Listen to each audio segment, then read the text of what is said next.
For you recap ကနေကြိုးဆိုပါတယ်ဒီနေ့မှာတော့နောက်ဆုံးဆက်ပွဲအပြီးရာဇဝတ်မှုနှုန်း800ရာခိုင်နှုန်းကျော်မြင့်တက်လာလို့ဒေတာပြလဲပြူထောင်ရေးဆိုတဲ့ကဘာဖြစ်ကကုန်းထောင်စနစ်တစ်ခုပေါ်ပေါက်လာတဲ့အနာဂတ်ကာလ2053ခုနှစ်အကြောင်းတင်ဆက်ပေးသွားမှာဖြစ်ပါတယ်ဒီစနစ်ကအချင်းသားတွေကိုချက်ချင်းအသက်ခံမလားဒါမှမဟုတ်ဒေတာချင်းချင်းလေးထဲမှာပဲပစ်တန်ကာလတစ်ခုလုံးနေမလားဆိုပြီးရွေးချယ်ခိုင်းတာပါ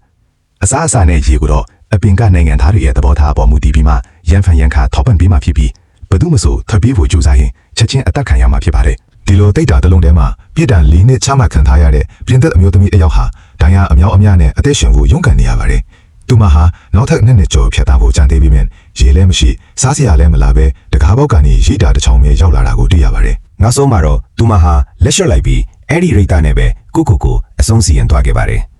်ဒီလိုလူမဆန်တဲ့ဒေတာအများများကိုဩစတြေးလျကကြောက်ဆောင်ထူထပ်တဲ့ကမ်းခြေတစ်ခုမှာအစီတွေ့နိုင်ပါတယ်တရက်မှာတော့ကလေး2ယောက်ဆော့ကစားရင်ဒေတာတစ်လုံးကိုတားရီကွင်းဘောလုံးနဲ့ပစ်ပေါက်လိုက်ရကအထက်ကအကျဉ်းသားနံပါတ်73ဆိုတဲ့အမျိုးသမီးနိုးလာပါတယ်လက်တွေခြေထောက်တွေချီနှောင်းခံထားရတဲ့73ဟာခြေချုပ်လက်ချုပ်ပြုတ်သွားတဲ့အထိကျူးကိုတွားနဲ့ခက်ခက်ကိုက်ဖြတ်ခဲ့ရပါတယ်သူမဟာပြတန်ခုနေခမ်းမထန်ထားရပြီးဒီနေ့ဟာသူမရဲ့ပထမဆုံးနေ့ပါရုပ်တရက်ဒေတာတွေကဆက်ရှင်ပွင့်လာပြီးလုပ်ငန်းစဉ်တွေကိုဗီဒီယိုနဲ့ရှင်းပြပါတယ်အဆုံးမှာတော့နင်းရှိနေတဲ့နေရာဟာနင်းကိုယ်တိုင်ရွေးချယ်ခဲ့တဲ့နေရာပဲလို့ပြောတာကြောင့်ဒါတင်းဟာစိတ်ပြက်လက်ပြက်ထိပြီးသူမအပြစ်မရှိကြောင်းအော်ဟစ်ဆဲဆိုရင်းနိုင်ရန်တွေကိုမောပန်းပြီးအိပ်ပျော်သွားတဲ့အထိထူရိုက်နေခဲ့ပါတယ်အတန်ကြာတော့တကားပေါက်ပြန်ပွင့်လာလို့73ကအစာရဖို့အိုးကိုအပြင်ထုတ်လိုက်ပြီးမြင်ဘာမှဖြစ်မလာပါဘူးလွမြောက်မဲ့လမ်းကိုရှာဖို့ဒေတာရဲ့လက်မတိုင်းကိုစစ်ဆေးပြီးမြင်နေရာတစ်ခုကိုအကြာကြီးထိမိရင်ဒလိုက်မှုဖြစ်စေပါတယ်ငါးကြီးတွေကုန်းလွန်လာတဲ့အမြတယောက်တည်းရှိနေရတဲ့73ဟာမိမိစိတ်ကိုမထိန်နိုင်တော့ပဲတခုတည်းသောဖျော်ဖြေရေးအနေနဲ့ဒေတာနိုင်ရန်တွေကိုသူမရဲ့လက်သေးတွေနဲ့ပဲရှောက်ကုတ်ချနေခဲ့ပါတယ်ဒီတော့တွန်တခြားဒေတာတစ်လုံးထဲမှာတော့နှစ်နှစ်ပြတန်ကြားနေပြီးရက်ပေါင်း900ကျော်ကြံသေးတဲ့နောက်ထပ်အချင်းစားတစ်ယောက်နိုးလာပါတယ်တခါတရံမှာသူမဟာအသက်ရှင်သေးရဲ့လားလို့မေးတဲ့အတန်းဆန်းတစ်ခုကိုကြားရတတ်ပါတယ်ညနေခင်းတစ်ခုမှာတော့သူမဟာမီတင်းချုပ်တဲ့ပန်တွေကိုတွားကစားဖို့ကြိုးစားရကကင်မရာမိသွားပြီးချက်ချင်းအသက်ခံရတော့မယ်ဆိုရင်သတိပေးချက်နဲ့အတူမျက်နှာချက်ကတန်းချောင်းဒီအောက်ကိုကြွေဆင်းလာပါတော့တယ်အချင်းသားဟာထိတ်လန့်တကြားအော်ဟစ်ပြီးပွင့်နေတဲ့တကားပေါက်ကနေအကူကြီးတောင်းပေးမယ်အချီနီးပါပဲ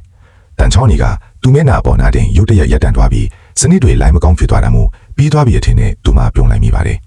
ဒါပေမဲ့ကန်ဆိုးစွာပဲစနစ်ပြန်ပွင့်လာပြီးတန်းချောင်းကြီးကအောက်အထိဆက်ဆင်းကသူမကိုဖိသက်လိုက်ပါတယ်နောက်တနေ့မနေ့မှာတေတာထဲမှာဘာမှအသုံးဝင်တာမတွေ့သေးပါဘူးမိုးရွာလာတဲ့အခါမှာယေရှုပြီးတောက်လိုက်ရပါတယ်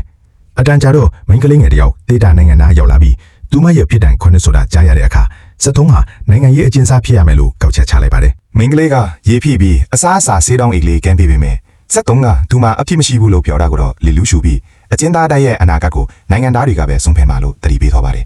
အချင်းတွေကုန်လွန်လာတာနဲ့အမျှ73ဟာတီးတန့်ခွဲနေရတဲ့စိတ်တန်ရချောင်းကျိုးကိုယူပြီးကိုအဆုံးစီရင်ဖို့ကြိုးစားပါတယ်ဒါပေမဲ့တေခါနီးရဲ့ချိန်မှာပဲသူမရဲ့လက်တွေကကျိုးကိုအလိုလိုလွှတ်လိုက်မိပြီးမိမိရဲ့သေဆုံးမှုကိုတောင်ကိုယ်တိုင်မထိန်ချုပ်နိုင်မှန်းထိလိုက်ရလို့စိတ်ပြက်လက်ပြက်ဖြစ်သွားပါတယ်လာအနေငယ်ချပြီးတော့တာတင်းဟာတရင်စာဆိုတခုနဲ့အစိရစာနဲ့ချိုရခဲ့ပါတယ်အလင်းရောင်ရဖို့တရင်စာကိုတကားပုတ်နားမှာကင်ထားပေမဲ့ကန်ဆိုးစွာပဲသူမမဖတ်တတ်တဲ့ဘာသာစကားဖြစ်နေလို့နှိပ်စက်ခံနေရတယ်လို့ခံစားရပြီးငိုကြွေးပါတော့တယ်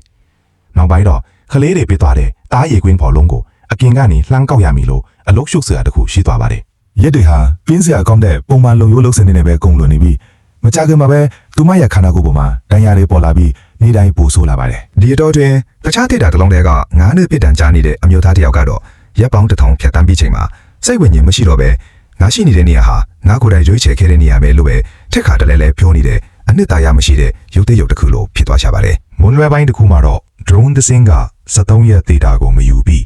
းအကျဉ်းသားဒါဇင်ပေါင်များစွာရှိနေတဲ့ဒေါ်အုပ်တစ်ခုထဲမှာချလိုက်ပါတယ်အဲ့ဒီမင်္ဂလိပြန်ရောက်လာပြီးစကားပြောရကနေသူမဟာပိတ်ပင်ထားတာကြားပြီးဖြစ်တဲ့ Shakespeare စာအုပ်ကိုဖတ်နေကြောင်းပြောပြပါတယ်မင်္ဂလိကတက်ဆောင်တဲ့လက်ကိုကိုက်ပြီးရိုမီယိုနဲ့ဂျူလီယက်ထဲကစာသားတစ်ကြောင်းကိုရွတ်ပြတဲ့ကြောင်းတက်ဆောင်ကအလွန်သဘောကျသွားပါတယ်မင်္ဂလိကစာအုပ်ကိုငှားပဲဖို့ကြိုးစားပြီးမြဲပြဿနာမတက်ချင်လို့ညင်ခဲ့ပါတယ်မင်္ဂလိထွက်သွားပြီးနောက်တသွန်းဟာတယောက်တည်းအထီချန်ဆဲမှုကင်မရာကအားလုံးကိုမှတ်တမ်းနေစင်မှာပဲသူမရဲ့လက်နဲ့တကိုယ်ရေးအားသားဖြည့်ခြင်းကိုပြုလုပ်လိုက်ပါတယ်ထောင်ကြပြီးတစ်နှစ်အကြာမှာတသွန်းဟာအိတ်ထဲကအစစ်အစံတွေကြားတဲ့ဝက်ထွားတဲ့ရိုမီယိုနဲ့ဂျူလီယက်စာအုပ်တေးသေးလေးတအုပ်ကိုတွေ့သွားပါတယ်သူမဟာကင်မရာကိုကြောခိုင်းပြီးအဲ့ဒီစာအုပ်လေးကိုခုတ်ဖတ်ရင်းမျောလင်းချက်တွေပြန်ရလာပါတယ်နောက်တစ်ချိန်ရေးတန်းရတဲ့အခါတရားတွေကိုတန်ရှင်းရလို့ပြီးညပတ်တဲ့ရေတွေကိုအပြင်ကိုတွန်းပြလိုက်ပါတယ်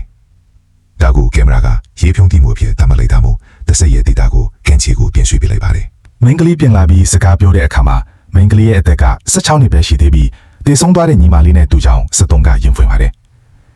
ရက်တတပတ်တွေဆက်လက်ကုန်လွင်ပြီးတရက်မှာတော့ drone ကတိတ်တာကိုထိတ်ရွှေပြန်ရ73ကသမုတ်လျာအထက်မှာပြန်တန်းနေတာကိုကြည့်နေပါတယ်တိတ်တာချလိုက်တာနဲ့လူတစ်ယောက်ကသူ့မှာကိုလောင်ပြောင်ဖို့တတ်ပန်းတိစားရင်ပေါ်လာပါတယ်ဒါတိတွေကပန်းတိတကိုက်လောက်ပေးဖို့တောင်းပန်ပေးမယ်အဲ့ဒီလူကတိတ်တာတွေကကောင်တွေကိုကရုဏာပြမှာမဟုတ်ဘူးလို့ညင်းပါတယ်ပြီးတော့မှအပေးယူအနေနဲ့တတိတွေရဲ့ဖင်ကိုတကားပေါက်ပတ်လွှေပေးပြီးအနိုင်ခံမယ်ဆိုရင်ပန်းတိတလုံးရမယ်လို့ဆိုပါတယ်သဆောင်ဟာအလွန်စားလောင်နေတာမို့သဘောတူလိုက်ပြီးဖေမှုတောင်းထောင်ပေးလိုက်ပါတယ်အဲ့ဒီလူကသူ့မကိုစော်ကားနေစေမှာပဲကင်းလက်နေလေ drone ကလက်ပိုးလက်ကျက်မိသွားပြီးတနတ်နဲ့ဖြစ်ခတ်တာကြောင့်အဲ့ဒီလူချက်ချင်းသေဆုံးသွားပြီးဒေတာတွေကိုကြည်စမ်းဝင်သွားလို့သဆောင်ရဲ့ခြေထောက်ကိုထိမှန်သွားပါတယ်အလွန်မင်းနာကျင်နေပြီမဲ့စက်ပုံဟာအပြင်ကပန်းတီကိုလှမ်းယူစားရပန်းတီထဲမှာလောက်ကောင်လေးအပြည့်ဖြစ်နေတာကိုသိလိုက်ရပြီးအန်ထုတ်လိုက်ရပါတယ်အဲ့ဒီညမှာစက်တုံဟာအချက်ပေးတဲ့ကြောင့်နိုးလာပါတယ်စီကံဖောက်ဖျက်မှုကြောင့်အပြည့်ပေးတဲ့အနေနဲ့စက်တုံဟာ9ရက်တိုင်အိတ်ဆက်ခွင့်မရပဲနေရပါမယ်တက်တာထဲမှာလင်းထိန်နေတဲ့မီအိုစက်တိုက်ဖွင့်ထားပြီးအချက်ပေးတဲ့နားလဲဘယ်တော့မှမရက်ပဲညှိနေပါလေမက်ဆီနဲ့နာအိုပိတ်ချပြီးမယ်အချီးနေပါပ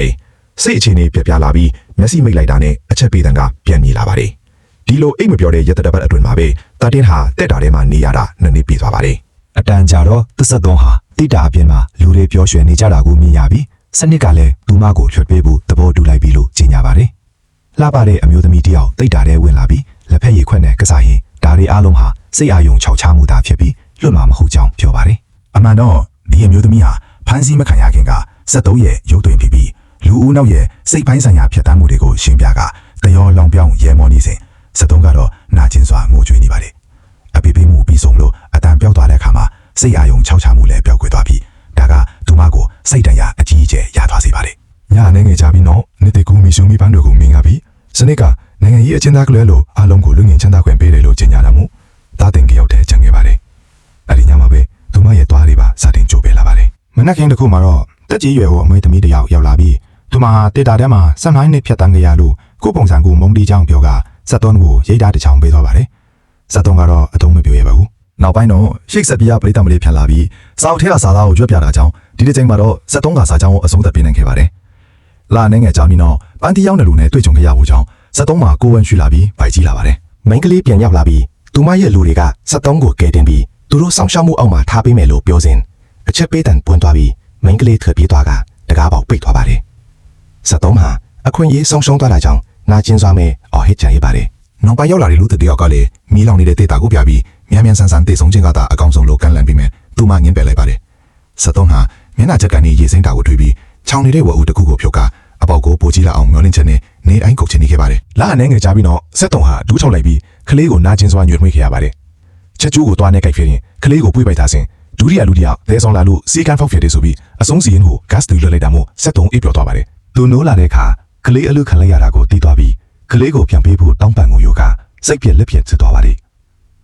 ချုံနှောင်ထားလက်မှု၄နှစ်အကြာမှာတော့ပြင်းထန်တဲ့မုန်တိုင်းကြောင့်73ဖောက်ထားတဲ့အပေါက်တွေကနေရေတွေအဆက်မပြတ်ဝင်လာပြီးမီးထင်းချုပ်ပန်းတွေကိုပျက်စီးစေပါတယ်73ကလက်လန်းကြည့်တဲ့အခါစနစ်ကဟာကွက်ထွေးပြီးသူမရဲ့လက်မောင်းပေါ်ကိုတကားပိတ်ချလိုက်ပါတယ်လက်မောင်းကိုဆွဲထုတ်ရင်ပေါ်ပြီးတန်ရာရသွားပြီးနောက်တစ်ချိန်စနစ်ဟောင်းလောင်းဖြစ်မှလက်မောင်းကျိုးလျက်နဲ့လွတ်လာပါတယ်အတန်ကြာတော့ပိုးကောင်တစ်ကောင်ကိုမိပြီးအန်လူနီပါဖြစ်အောင်စားလိုက်ရပါတယ်တက်တာတဲ့ရေရှမ်းလာပြီးရေမျက်နှာပြင်ကအလွန်မြင့်တက်လာလို့စပုံးမတက်ရက်ဖို့တောင်ခက်ခဲလာပြီးစနစ်ကလည်းတရားမဝင်နှောက်ယှက်မှုကြောင့်အဆုံးစီရင်တော့မယ်လို့ကြေညာပါတယ်တဆုံးရင်းနှစ်ဖို့ရုန်းကန်နေရစီမှာပဲဒရုန်းတဆင်းကတေတာကိုမယူသွားပေမဲ့ပြန်သွားစဉ်လက်စီးထီမှန်ပြီးမြေပြင်ပေါ်ပြက်ကြကတေတာလည်းပြုတ်ကြပြီးလိုင်းလုံးတွေနဲ့အတူမျောပါသွားပါတော့တယ်မနေ့ကင်းမှာတော့လူငယ်3ယောက်ကန်းချေမှာစောကစားရင်တေတာကန်းတင်လာတာကိုသတိပြုမိပြီးအထဲကနေ73ကိုယ်တိုင်အသက်ရှင်လက်ထွက်လာတာကိုတွေ့ရပေမဲ့သူတို့ကတော့သူမကိုလစ်လူရှူပြီးအိမ်ပြန်သွားစားရင်းနဲ့ပဲဒီဇလန်လေးပြီးဆုံးသွားပါနဲ့ဒီလိုဗီဒီယိုတွေပိုကြည့်နိုင်ဖို့ subscribe လုပ်ပြီး notifications ကိုဖွင့်ထားပေးပါကြည့်ရှုပေးတဲ့အတွက်ကျေးဇူးတင်ပါတယ်